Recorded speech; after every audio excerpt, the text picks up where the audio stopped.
One of the best MCU villains is without a doubt Michael B. Jordan's Erik Killmonger from 2018's Black Panther. His motivations are some of the strongest from any antagonist in the franchise. What sets him apart is his deep-rooted personal obsession and drive to become the King of Wakanda. His unwavering pursuit of his goals is unrivaled in my opinion.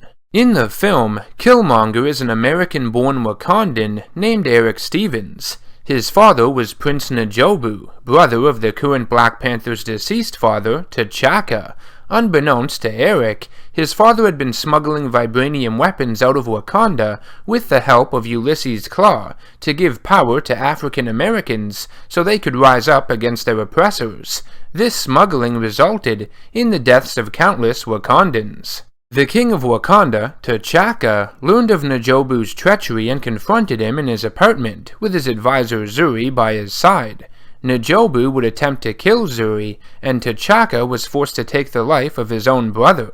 Erik, who had been outside playing basketball, noticed a strange ship flying away from their apartment complex and rushed inside, to find his father dead and panther claw marks in his chest. Emotionally devastated, Erik vowed revenge against the King of Wakanda and to succeed where his father failed. He would graduate from university and become a United States Navy SEAL, being deployed in Afghanistan, Iraq, and Africa. He was also a member of a ghost unit in the Special Ops, where he accumulated the highest kill count of anyone in his group. He would glorify this by cutting his skin, one mark for every kill. It was during this time that he also garnered the nickname Killmonger. In the comics, Erik Killmonger is a native of Wakanda named N'Jadaka. He and his family were exiled by King T'Chaka for treason when he was just a boy, after his father was forced by Ulysses Klaue to aid him and his troops in an attack on the country. His father is killed in the battle, and N'Jadaka moves to Harlem, New York, where he trains his body to seek revenge against the Wakandan king, T'Chaka, for banishing him as well as inadvertently causing the death of his father. When he returns to Wakanda years later, T'Chaka's son T'Challa agrees to accept him back into his country. However, while Black Panther is out on frequent missions aiding the Avengers, Killmonger uses the opportunity to start a revolution and tear Wakanda apart from the inside out. Now, depending on the continuity, some of these elements of Erik Killmonger's backstory vary, but that's roughly what it is. I tried to explain it to the best of my ability. So, in the comics, his motivations are heavily influenced by the death of his father, as well as his exile in some way. Everything was taken from him, just like in the film.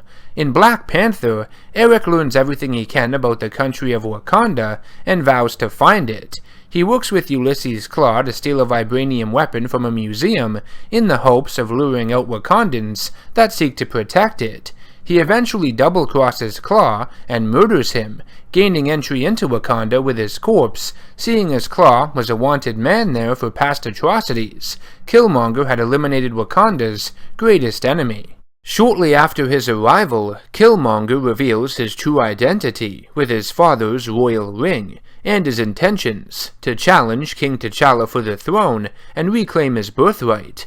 The two compete in a duel for the title, which Killmonger wins by throwing T'Challa off the cliffside into the water, something he had done in the original comics before. Killmonger was now King of Wakanda and set to be the next Black Panther, and he believed he, who has this title, is responsible for the lives of Africans or African descendants worldwide. He would use the advanced technology of Wakanda to give them power and the ability to rise up against those that oppress them. Now in the comics, Killmonger's arrival in Wakanda signified a coup d'etat. He wanted vengeance, and his base of operations was a smaller village within Wakanda that renamed itself N'Jadaka Village in his honor. He would attack the heart of Wakanda and attempt to overthrow its king, and, in his eyes, cleanse the country of white colonialist influences. There are moments in the early comics where he reveals his belief that men rarely are content with who they are. He also views King T'Challa as a great dreamer, pursuing a pointless cause. In later appearances, he expands upon this. feeling that merging or uniting two worlds is foolish, a childish fantasy. You can't be a hero of both. Many of these ideas bled over into the Black Panther film. After Erik becomes king, he enters the city of the dead and undergoes a ritual in which he drinks the fluid of the heart-shaped herb, the source of Black Panther's superhuman abilities. He orders that the rest of them, the entire heart-shaped herb garden, be burned to the ground. In the comics, Erik Killmonger ends up taking the status of the Black Panther and ingests the heart-shaped herb. However, he is left in a coma after his body has a severe reaction to it. The herb is poisonous to anyone outside of the royal bloodline. Shortly after Killmonger becomes king, he dons a Black Panther costume of his own, which features gold highlights and fangs on its mask. In the comics, when Erik takes the mantle of Black Panther, he wears a similar suit. Even the necklace resembles the one found in the film. To my knowledge, it doesn't have the ability to absorb and release energy though, at least not to the extent the ones in the movie do. One of the biggest flaws of the Black Panther film, in my opinion, is its climax. The CGI is weak at times and it falls into the cliched Marvel mold, with both the hero and villain in similar outfits, a cheap and easy way to show symmetry between the two. While Killmonger's costume looked cool, and it was something he had in the original comics, I think they should have avoided it, seeing as this idea had been done countless times before. If Black Panther had been released 10 years prior, it would have been fine, but after Ironmonger, Whiplash, and Yellow Jacket, I was hoping for something more, especially this far into the franchise. Mind you, there is much more emotional significance between these two characters than the other ones I just listed. They are cut from the same cloth and have opposing ideologies, but like I said, I was hoping for something more, something different. Killmonger may value the untapped power of Wakanda and what he can use it for as the Black Panther, but seeing as he wanted to succeed that role in every sense of the word, I feel he could have abandoned it and created something new, something greater. He could have designed his own form of armor to give himself a different identity and still oppose the beliefs of T'Challa. I don't think this character valued the costume and title of Black Panther per se, just what it signified and allowed him to do with the technology and resources. All he wanted to be was king. The Black Panther killed his father. He should have just burned that notion to the ground and started fresh.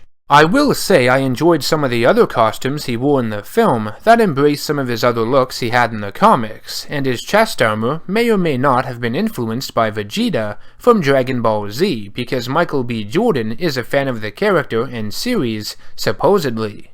Though the final battle is uninspired and something we had seen before, Killmonger's death is not. I'm usually against killing villains in these movies, but this was a very powerful moment. He got to witness a Wakandan sunset that his father promised to show him all those years ago, and bleeds out from a stab wound, refusing to be healed and imprisoned, valuing freedom over bondage, much like his ancestors. In the early comics, the first storyline he was a part of, Killmonger dies after lifting T'Challa up over his head to throw him off a cliff into the harsh water currents below. He is pushed by a young boy T'Challa saved from a charging rhinoceros named Kantu, and falls to his doom. Killmonger's death in the 2018 film is nothing short of beautiful and easily surpasses the one in the comic. It has much more emotional resonance and significance within the story. Though Erik refuses aid and dies believing in his cause, he dies peacefully, with acceptance. His death changes the main hero in a profound way. T'Challa, up until that point, had been reserved, cautious, and conservative in regards to his people, country, and their technology and resources being shared with the outside world. Though Killmonger's viewpoint was poisoned by vengeance and misguided, it had a certain level of truth to it, and T'Challa would absorb the positive elements of his fallen foe's goal into that of his own. He decided to introduce Wakanda's advanced vibranium technology to other nations of the world, in the hopes of protecting each other as one tribe, one people. And this is why T'Challa grew as a character by the end of the film. He gained wisdom and harmony from something so destructive and toxic.